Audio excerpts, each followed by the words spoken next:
All right, hi, I'm Mwaura, a radio and TV personality. And yeah, May is Mental Health and Awareness Month, so I'd like people to tell more of their story, open up more, because you never know who it might help, right? When you Bonga. So yeah, okay, wow, my story. I don't know. I feel so awkward talking about it, which is weird, because I talk about mental health all day, every day to other people. So for my story, it started around the age of 14, 13, 14, about 10 years ago. Oh, yeah, so about 10 years ago, I had to go see a therapist. The school I was at told my parents it was mandatory that I go see a therapist, but I didn't know why. So then I would see this therapist mandatory every single week. First, it was with my sister because they didn't want me to feel like there was something wrong, I guess. And then after about a month, it was just me by myself, right? But I didn't know why. So I had to do that for about a year and a half. And then, but I never thought about it in any way, right? So for I went to two schools for high school. So one of the schools, I was actually the happiest I'd been, right? I never had this feeling, because that's what depression and anxiety is, right? It's like a virus, and if you don't get it checked out early, it grows and grows and grows. So I didn't know, and African homes don't really talk about it, so I didn't know. So then I moved schools, and that's when I think everything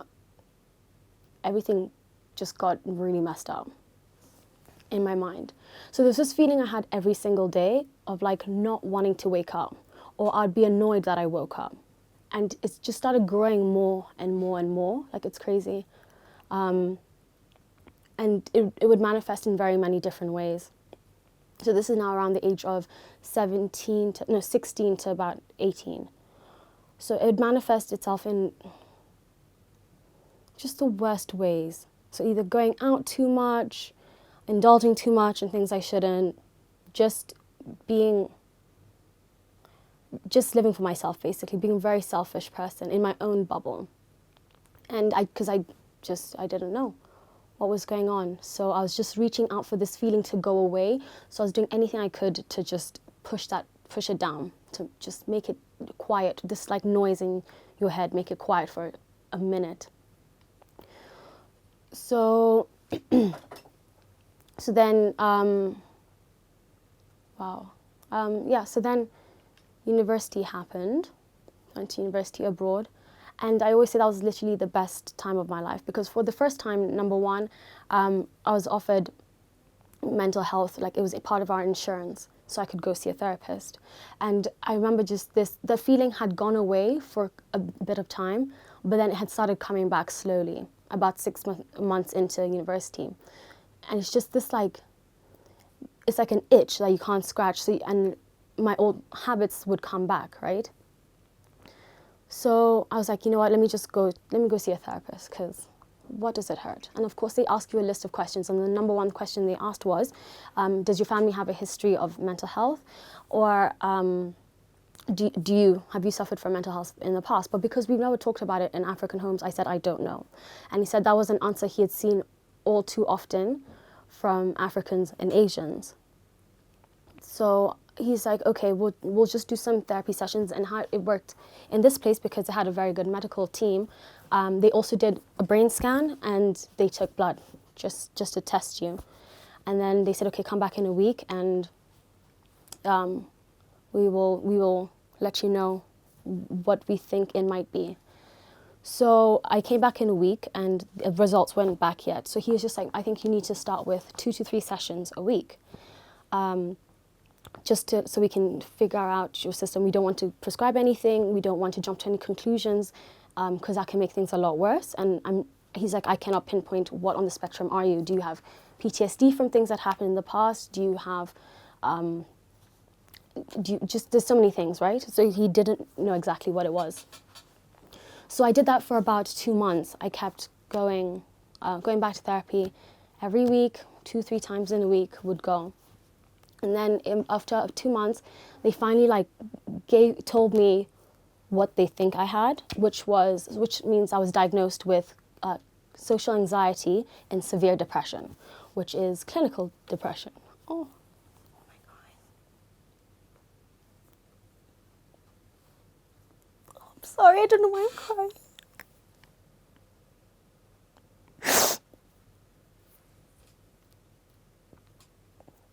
I think I'm crying because it's like the first time I knew it wasn't just me that was failing. It was like something in me.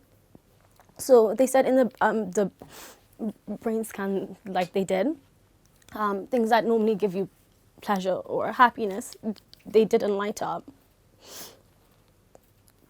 So I would have to go on medication to change that.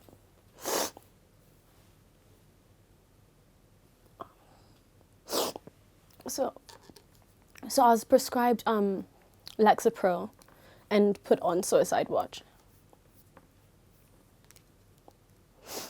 And I thought like being on medication would be easier.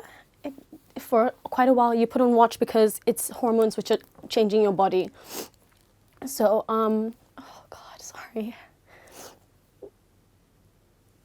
So things got like really, really dark. And when I say dark, I mean like really, really dark. And that feeling of not wanting to wake up started to become an action. So I just wouldn't get out of bed for a long time. I wouldn't eat. I remember there's a time I used to work out, right? Like 3 times a day because I'm trying to get that endorphin, that feeling of happy. And there's a time I went about a week and a half without eating a single thing.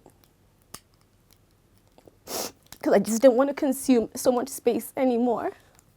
So it was hard. Like, it's just, oh man, it was hard. Just planning to kill yourself. Imagine just waking up and just planning it out. You literally plan the whole thing out and how everybody's going to find out and who you're going to tell first.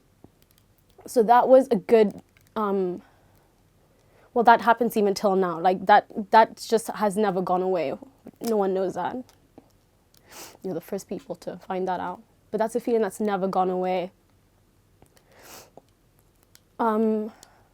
So things changed again when I came back to Kenya.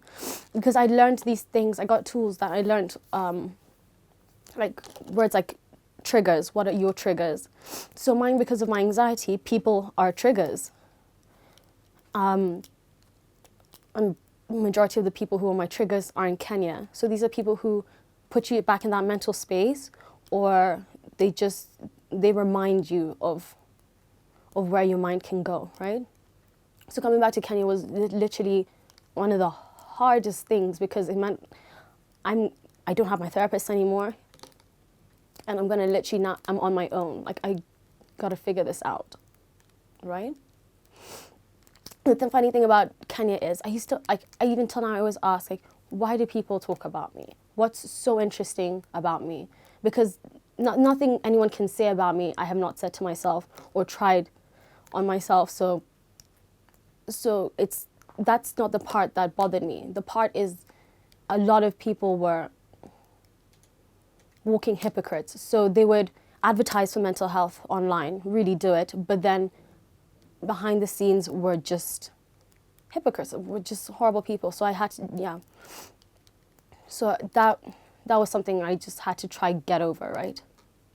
And then I had about 2 years of not so bad. Yeah, about 2 years of not so bad. Like it was there. I got off my meds.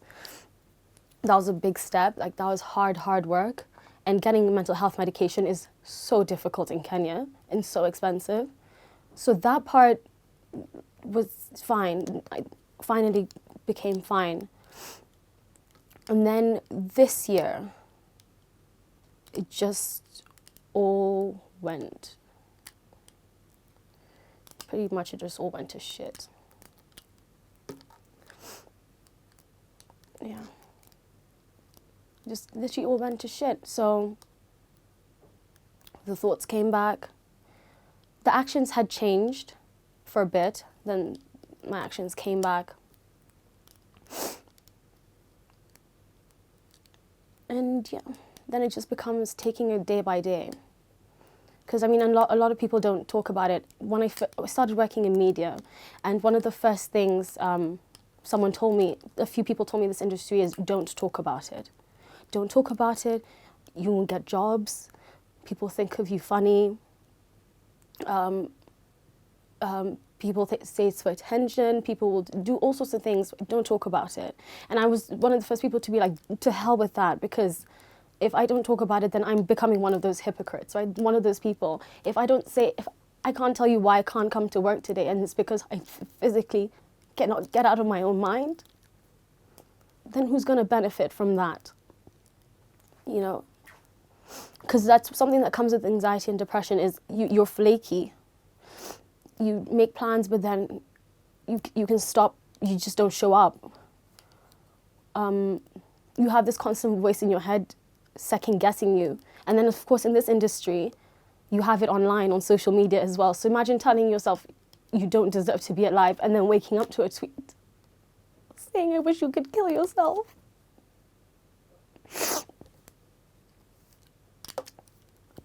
So anyway, so every day is a battle. No matter what industry, no matter what age you're in. But not knowing is what makes things so much more difficult and what puts people behind. This is why we have platforms like Bonga, where you just download the app and it's anonymous, so you get to talk about stuff like this. You just